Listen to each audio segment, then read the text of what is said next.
Regarding nga pala dun sa sa mainit na usapin tungkol sa foreign poverty.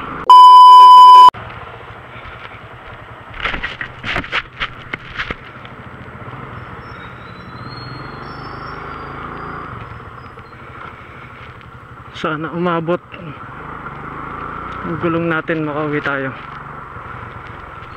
Inaalala ko itong ulan, nakaabutan tayo ng ulan.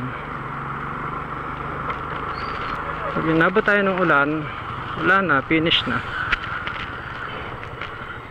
Kaya sana hindi tayo abutin.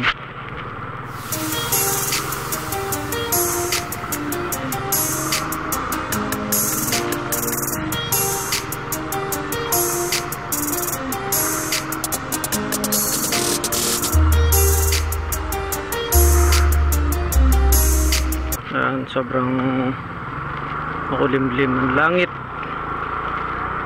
nagbabadyang magdilig ang kalangitan. Actually katatapos lang ng ulan kanina medyo malakas lang so hindi ko alam kung kung uulan pa ba to, pero parang ang dilim. Okay, maiba nga pala tayo kanina pala lumindol na naman. Intensity 4 ata yun, for something ganun. So halos katatapos lang ng lindol nung nakaraan, nasa magnitude 7. Ito yung magdadalawang isip ka na kung magkakapote ka ba o hindi. Let's go!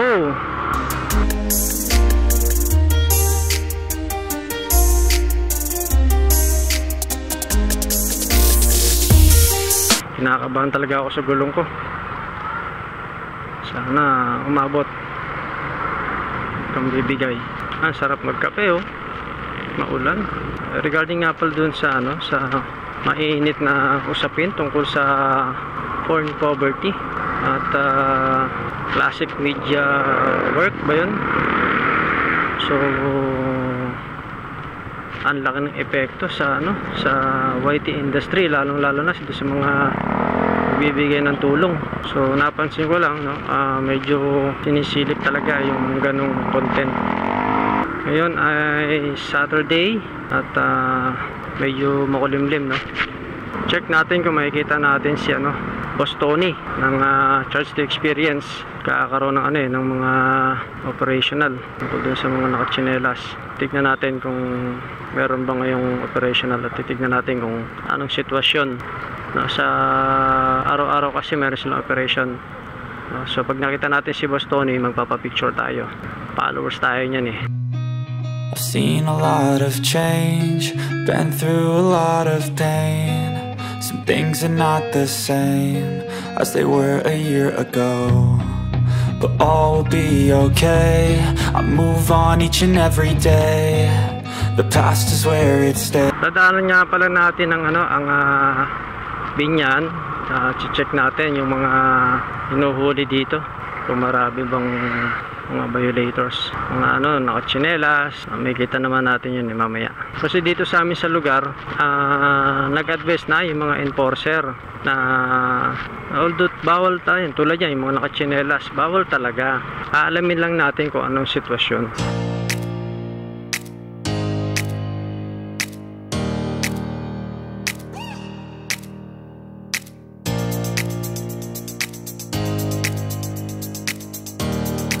Ay, traffic talaga.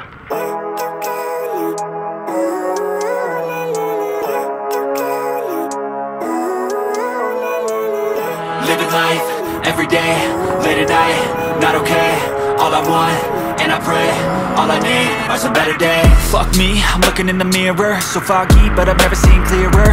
I don't really think anyone can save me, and honestly I'm not really sure I want saving. Ayan, so eto na, malapit na tayo sa boundary. Makikita natin kung anong sitwasyon dito.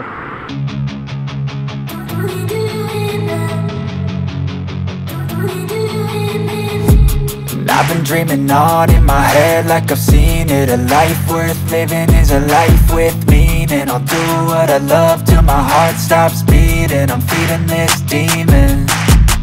got a taste, can't erase bitterness in my face. Work a job. Madalas dito sila eh.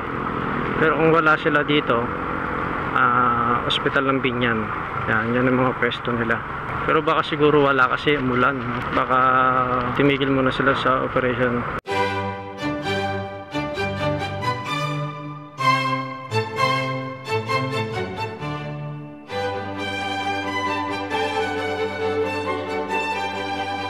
Ang dilim oh. Kapal ng ulap. Hindi ko lang kung kita sa camera. Pero kapal ng ulap sa pupuntahan ko.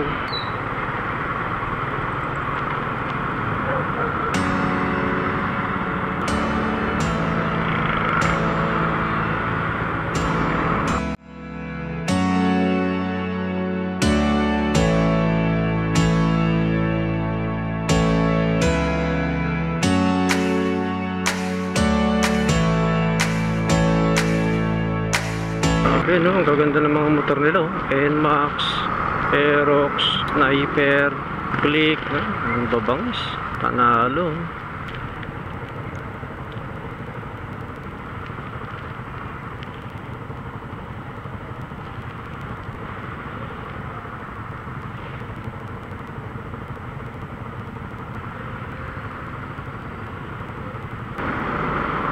Ako, huli ka.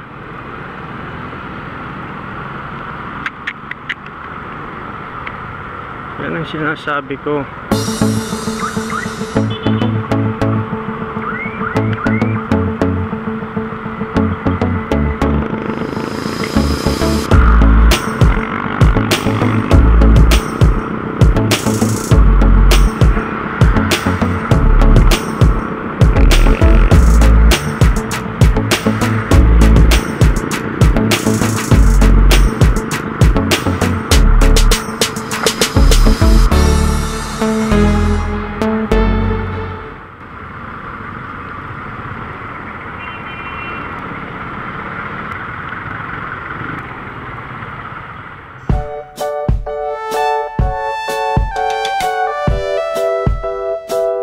Pag ganyang traffic, kailangan diskartehan mo na lang.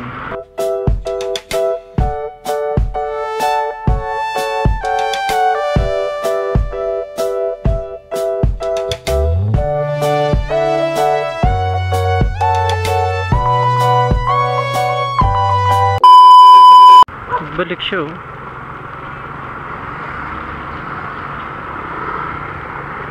Mga surplus. So far wala naman tayong nakita ngayong operational para sa checkpoint ng mga poso dito sa Binyan no. So araw ito ng Sabado no, mga alas 4, alas 5 ng hapon. Binabaybay ko tong kahabaan ng Kanlalay. Ayan, so palabas na tayo ng boundary. Stop na, wala tayong nakitang checkpoint nga. So baka wala silang operation pagka Sabado or weekend. Kahit dito wala na yung booth ng PNP. Inalis na nila. Ganda ng kotse no. Para siyang maraming burluloy na gangster pero disente. Dilim ng langit. Wish ko lang hindi tayo abutan. Mabante oh, nakapula pa. Sa Maynila, NCAP na yun. Ganun kabilis sa Maynila.